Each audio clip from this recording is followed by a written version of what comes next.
मैं सानिया हूं। मेरी उम्र 40 साल है और मैं एक शादीशुदा औरत हूं। मेरी शादी इस वक्त हुई जब मैं 24 साल की थी। अल्लाह ने मुझे एक बेटे की मां बनाया, लेकिन मैं आज भी जब आईने में खुद को देखती हूं तो महसूस होता है कि वक्त ने मेरी खूबसूरती को और भी निखार दिया है। मैं एक स्मार्ट औरत हूं। मेरे लंबे बाल, आंखों में काजल की लकीर और गोरी रंगत है।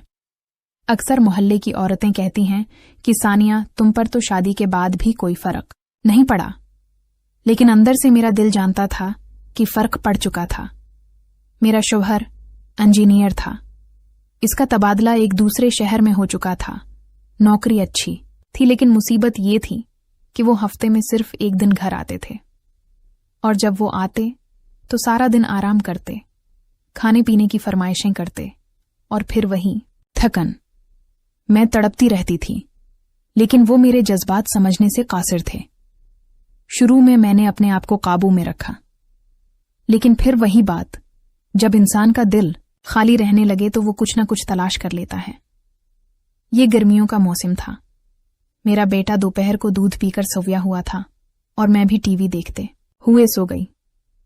अचानक दरवाजे पर दस्तक हुई।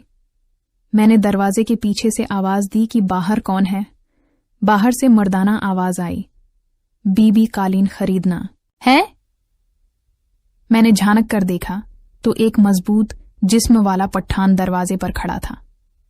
उसकी उम्र 50 साल के करीब थी। वो पसीने में शराबूर, हाथ में 2-3 कालीन थामे। गर्मी के आलम में उसकी शख्सियत में एक अजीब कशिश थी। मैंने एक लम्हा सोचा, फिर कहा, भाई अंदर आ जाओ। वो कालीन उठाए अंदर आया। सहन में आकर कालीन जमीन पर रख दिए। मैंने दरवाजे के कोने से बाहर देखा। पूरी गली सुनसान थी। मैंने फौरन दरवाजा बंद कर लिया। मैंने कुर्सी की तरफ इशारा किया। मैंने कहा, भाई यहां बैठ जाओ। वो खामोशी के साथ बैठ गया। कहने लगा, बीबी थोड़ा पानी मिल सकता है। मैं किचन में गई और बोतल लाकर उसके सामने रखी। उसने गिलास भरकर एक सांस में पानी पिया। वो साथ साथ मुझे देख रहा था। ऐसा लग रहा था जैसे मेरी रख्सार के अंदर तक झांक रहा हो। मेरा दिल जोर जोर से धड़कने लगा। मैं झुककर कालीन देखने लगी, लेकिन उसकी नजरें मुसलसल मेरे जिस्म पर थीं। मैंने हल्की मुस्कुराहट के साथ कहा, इतनी गर्मी में तुम ये सब उठाकर फिरते हो, तुम्हारी बड़ी हिम्मत है।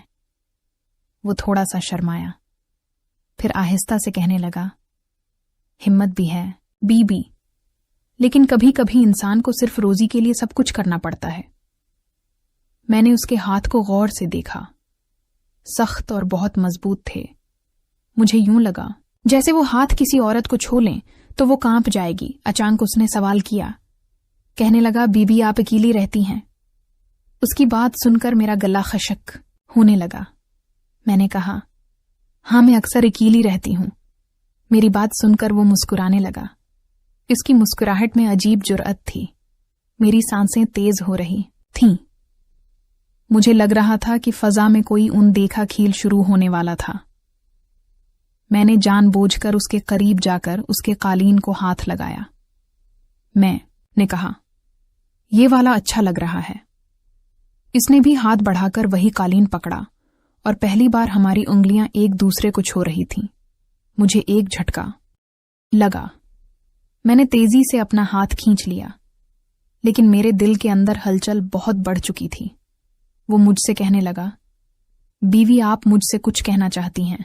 इसकी बात सुनकर मेरी हिम्मत बढ़ी।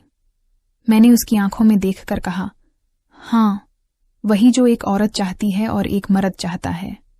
मेरी ये बात सुनकर इसकी आंखों में एक शला भड़क उठा। वो उठ खड़ा हुआ। मेरा दिल कांप रहा था, लेकिन जिस्म जैसे खुद ब खुद रखने को तैयार नहीं था। मैंने कहा, पहले तुम नहा लो, तुमसे पसीने की बदबू आ रही है। वो मुस्कुराकर कहने लगा, हौसलखाना किधर है? मैंने हाथ के इशारे से उसे बाथरूम का रास्ता बताया तो वो अंदर चला गया। मैं तेजी से अपने कमरे में गई।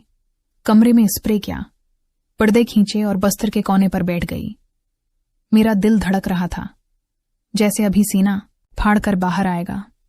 थोड़ी देर के बाद दरवाजा खुला और वो तौलिया लिपीटे कमरे में दाखिल हुआ। इसका चौड़ा सीना देखकर मैं हैरान हुई। ऐसा लगा जैसे कोई पहाड़ी शेर मेरे सामने खड़ा था। वो मुस्कुराता हुआ बस्तर पर बैठा। मेरा दिल चाह रहा था कि मैं अपनी आंखें बंद कर लूं और इस वक्त को यहां रोक दूं। बस यही वो लम्हा था जहां से मेरी कहानी ने वो मोड़ लिया जिसका मैंने कभी सोचा नहीं था। कमरे की फजा बदल चुकी थी। खिड़की से आती हल्की हवा और सामने तौलिया लपेटे वो बैठा हुआ था। ये सब कुछ किसी ख्वाब की तरह लग रहा था। मेरे दिल की धड़कन कानों तक सुनाई दे रही थी। मैंने हिम्मत की और इससे कहा, इतना काम करने के बाद तुम थकते नहीं हो? वो मुस्कुराकर कहने लगा, बीबी जी थकन है, लेकिन सामने आप बैठी हैं। थकन भला कहाँ बाकी रहती है। इसकी बात सुनते ही मेरे अंदर की औरत जैसे जाग उठी। इसकी बातों में वही गर्मी थी जिसकी मुझे कमी महसूस होती थी। शवहर के होते हुए भी मैं जैसे अधूरी रहती थी और आज अजनबी मुझे भरपूर तौजा दे रहा था।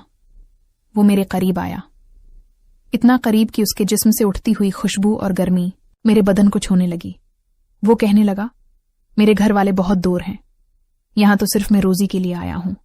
कभी सोचा भी नहीं था कि ऐसी बात भी किसी से करूंगा। मैंने उसकी बात सुनकर अपनी नजरें झुका लीं, लेकिन मेरा दिल चाह रहा था कि वो मेरी तरफ देखता रहे। कमरे की खामोशी में बस दिलों की धड़कन थी। उसने आहिस्ता से मेरे हाथ पर अपना हाथ रखा।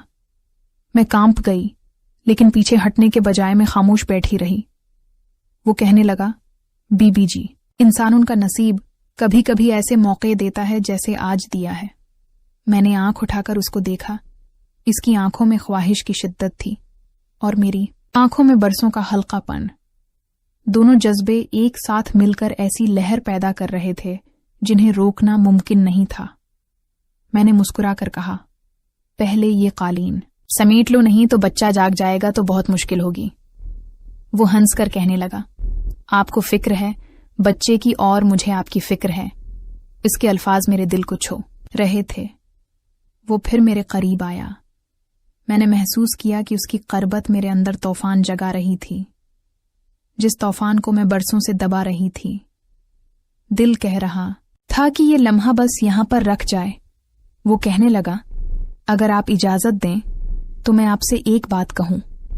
मैंने नजरें झुकाए हुए कहा, हाँ बोलो, क्या बात है? कहने लगा, आपकी आंखें जैसे किसी पहाड़ी चश्मे का पानी है। जितनी देर देखता हूं इतनी ही प्यास बढ़ती है। इसकी बात सुनकर मेरा चेहरा सरख होने लगा। मैंने कमीज से मन्ना छिपाने की कोशिश की, लेकिन दिल के अंदर एक लज्जत भर रही थी। कोई मुझे इस तरह देखे, इस तरह चाहे, ये सब मेरे लिए नया था। उसने धीरे से मेरा हाथ थामा। अब हमारी अंगुलियां उलझ गई थीं। मेरे होंठ कांप रहे थे। मैंने पहली बार अपनी मर्जी से उसकी तरफ नजर उठाई थी। मुझे ऐसे लगा जैसे दो दिलों के दरमियान एक दीवार टूट गई हो। मुझे इतना मजा आ रहा था कि मैंने उसके कान में कहा, आज ये दरवाजे के बाहर की दुनिया भूल जाओ। एक तरफ में थी बरसों की प्यासी और दूसरी तरफ वो था जिसके पास ताकत थी, चाहत थी। वो दिन मेरी जिंदगी का रख बदलने वाला दिन बन गया था। अगले दिन दोपहर का वक्त था।